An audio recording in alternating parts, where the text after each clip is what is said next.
Come back next week. What did you see? It was the third identical visit in as many weeks. Hiroki had only come for a routine eye exam, but the optometrist kept freezing at the retinal scan. Her hands trembled on the clipboard, and she refused to explain. All she did was stare at the glowing image, a retinal pattern with a section highlighted in red, and then ask him to return. This isn't normal. What is she hiding? What's wrong with my eyes? I can't tell you. It's professional protocol. This is the third time. I am not leaving until I get a real answer. But she said nothing. Only her trembling hands and tear-glazed eyes spoke for her. Hiroki left the clinic that day more certain than ever. Something was terribly wrong with his eyes, or with the woman who examined them 3 weeks earlier. Hiroki had walked into the clinic expecting nothing more than a routine eye exam. I just need the standard check for my driver's license renewal. Of course.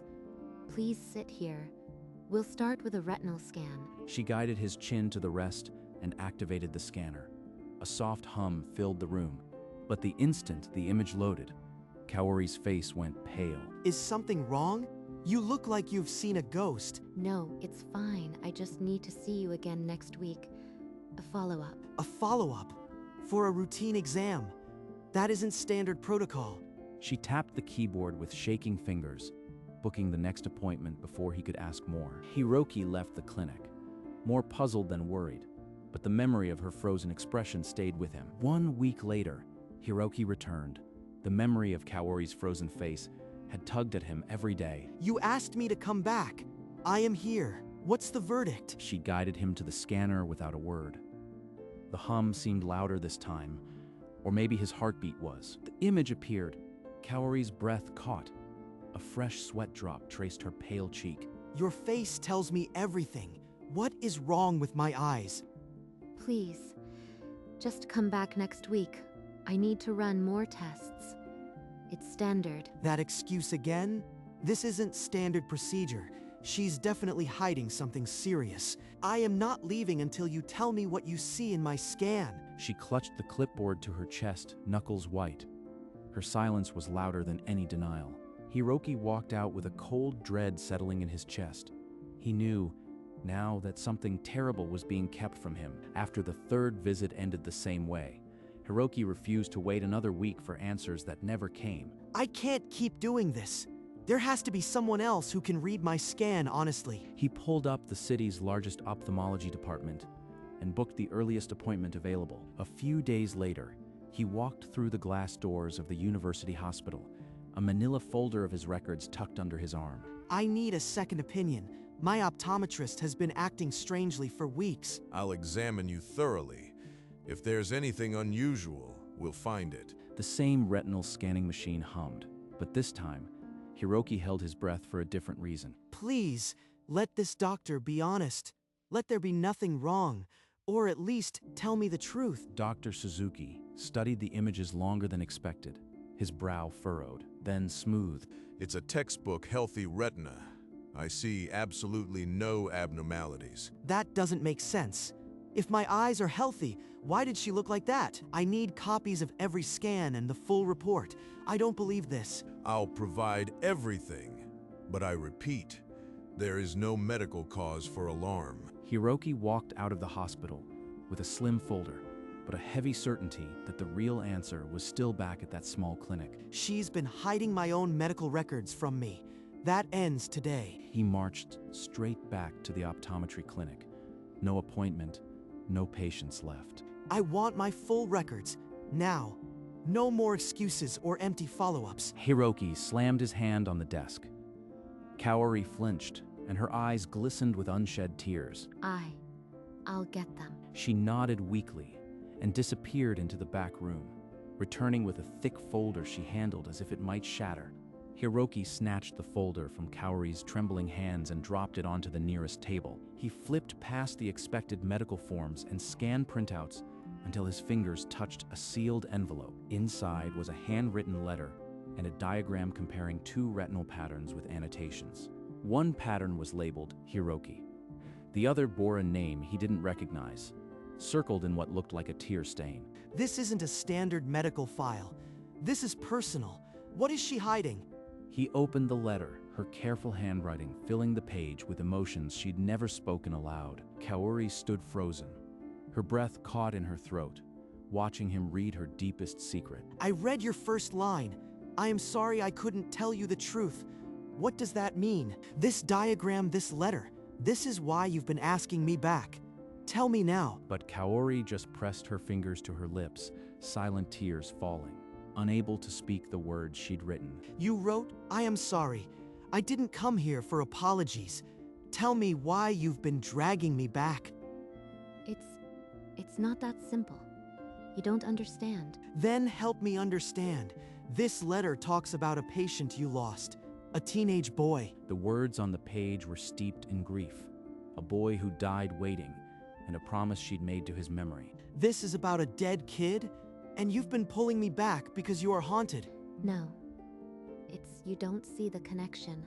I can't say it. She's been traumatized by a past case, and she's projecting onto my eyes. That explains her fear, but not my scan. I want the truth, not half confessions. I am taking this folder until you are ready to talk. He tucked the letter and diagram into the folder and turned toward the door, not even glancing back at the sobbing optometrist. If she won't tell me, I'll figure it out. That boy's name is here somewhere. Hiroki sat in his car, engine idling, the folder open on his lap. The streetlights flickered on as dusk settled. She's hiding the full truth. I can't just go home. He reversed out of the parking space and circled back toward the clinic entrance. The clinic door was locked. Through the glass, only a dim desk lamp glowed. Kaori was gone. Hiroki slammed his fist on the glass, the sound echoing in the empty street. You can't just lock me out. I need answers. He pulled out his phone and dialed the clinic. It rang endlessly before clicking to voicemail. Kaori, I am outside your clinic. Call me back immediately, or I'll find another way. I'll go home, tear this folder apart, and figure out your secret myself. He drove off, the folder riding shotgun like an accusing passenger. The night ahead promised no rest. He spread the folder's contents across the kitchen table, the dim lamp casting long shadows over the paper. The retinal scan printout was unremarkable. The same healthy image the hospital had confirmed, but the hand-drawn diagram beside it.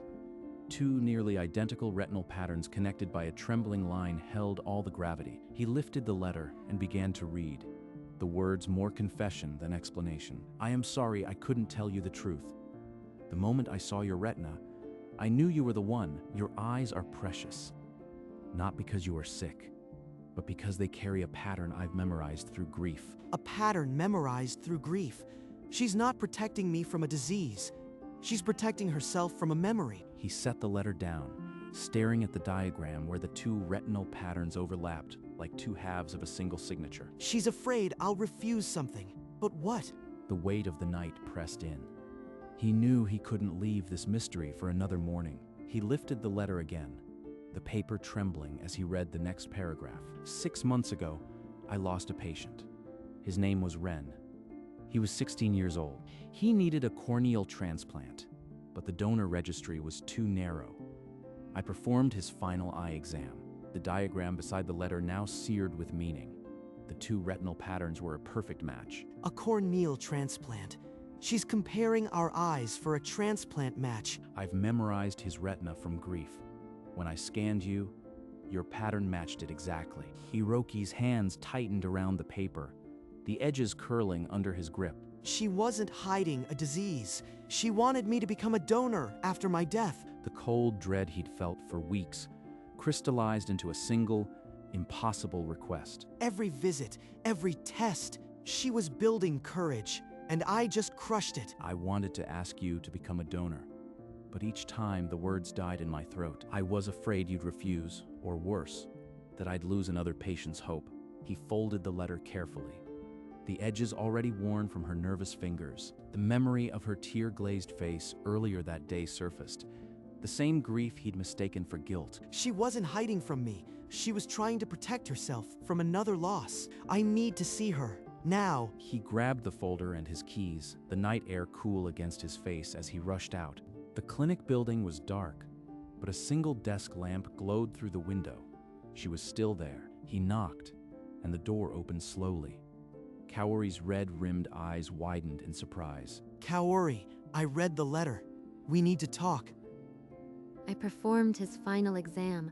I saw his retina in my dreams every night for months. Words tumbled out between sobs, each one carrying the weight of months of silence and guilt. Ren was under my care. He was 16, full of life, but the donor registry failed him. When I scanned your retina and saw the same pattern, I thought, maybe I could finally keep someone alive. She reached out, fingers trembling, then let her hand fall, unsure if she still deserved to ask. She's been carrying this horror alone, guilty for one life she couldn't save. I just wanted to ask you to consider donation, but each week, the words died in my throat. I had no idea. Ren meant this much to you. The clinic, once a place of sterile dread, now held only the raw ache of a confession too long delayed. Tell me what you need me to do. I'll listen. She closed her eyes, and the memory flooded back. Ren's last routine exam, 6 months ago. He'd arrived with his usual smile, a boy who refused to let his illness define him. She remembered his voice declaring he'd see clearly again, unaware the donor list had already failed him. Her hand on his shoulder. She'd felt the fragile bird bone of a boy who still trusted the world. He never complained. Not once. 2 weeks later, he died. The nurse found a list of donor agencies he'd researched himself. She'd sat at her desk for hours, tracing his retinal scan until it was burned into her memory. I swore I'd keep his memory alive, that his death wouldn't be meaningless. Now, looking at her, Hiroki saw the sorrow she'd buried and the fragile hope she dared to guard. She's not asking for pity. She's asking me to understand. I understand now. For weeks, I thought you were hiding some disease, but you were carrying the weight of a promise. I am sorry I couldn't say it directly. Every week I tried, but I was terrified of your answer. So what do you need from me now? Tell me everything. Your retinal pattern is a rare match for posthumous corneal donation. It could give sight to someone waiting right now. She paused, giving him space, as if afraid the fragile thread between them might snap under too much weight. She's asking me to consider something that happens after I am gone. That's the hardest request anyone can make. There's no rush. I couldn't let another person slip away without at least asking. Tell me how it works. If I say yes, what happens? For the first time in weeks, Kaori's voice steadied as she explained the donation process, a clear path through the fog of her guilt. I need to think about this, but thank you for trusting me with Ren's memory. Your corneas could restore sight for 2 people. The tissue is a near-perfect match for many recipients, but the donor registry is narrow. Ren waited 6 months and never received a suitable offer. 6 months of waiting. He was just a kid, and she's afraid it'll happen again. She spoke of tissue compatibility and surgical timelines, but her voice always circled back to the person waiting. And if I sign the donor card, what exactly would happen after I am gone? A medical team recovers the tissue within hours. It's quick, respectful. Your body is not harmed. I have all the consent forms. You can take them, read them, and decide. There's no pressure at all. This could be my chance to give sight to someone who's been waiting. But it's my body, my legacy. I need to take this home. I'll give you my answer tomorrow. Thank you. Whatever you decide, thank you for listening. Hiroki arrived home to a dim apartment and spread the consent forms across the table. 2 lives could see the world because of me, but I'd never meet them. I'd never know. He pictured a blurry figure in a hospital room, waiting like Ren. Then another, a child perhaps. My parents always said, leave the world better than you found it. This is that chance. He picked up his phone and dialed Kaori's number. She answered on the first ring. Hi, Hiroki. Is everything okay? Yes. I just need to ask, what happens if my family objects? By law, your signed consent overrides any objection, but we also give them a chance to discuss. Her voice was steady, but he could hear the tremor of hope behind each word. Thank you. I'll have an answer tomorrow. The next morning, Hiroki walked into the clinic with a steady stride, the donor card await in his pocket, and a decision clear in his mind. No more hesitation. This is the one thing I can do that will outlive me. Kaori, I have my answer.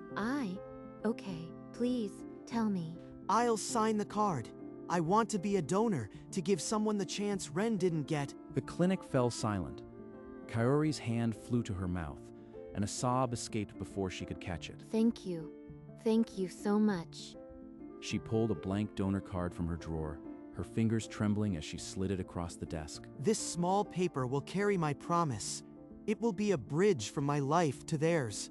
Hiroki took the pen, and the quiet room held its breath. The pen touched the paper with a quiet scratch that seemed to echo in the silent room. Hiroki wrote his name with deliberate strokes, each letter a firm commitment. When he set the pen down, Kaori's tears spilled freely, her shoulders shaking with silent sobs. You have no idea what this means. For me. For them. I think I am starting to understand. This isn't just about my eyes anymore. It's about giving someone the chance to see. She reached across the desk and took his hand. Not a handshake, but a quiet gesture of shared resolve. Ren would be so grateful. You've fulfilled the promise I made to him. I didn't know it when I walked in here, but this decision makes me feel more alive than any eye exam ever could. The signed donor card lay on the desk between them, a bridge from one life to unknown futures. The room, once heavy with secrecy, now felt light, a weight lifted after weeks of silent burden. 2 years passed in quiet, ordinary days. The clinic visits became a distant memory until a cream envelope arrived, bearing Kaori's handwriting and a promise of new beginnings. She was getting married and wanted him there. A handwritten note inside promised a surprise. Hiroki adjusted his tie in the mirror, the signed donor card still safe in his jacket pocket. He arrived at a garden venue where cherry blossoms drifted like soft snow. Across the lawn, he saw Kaori.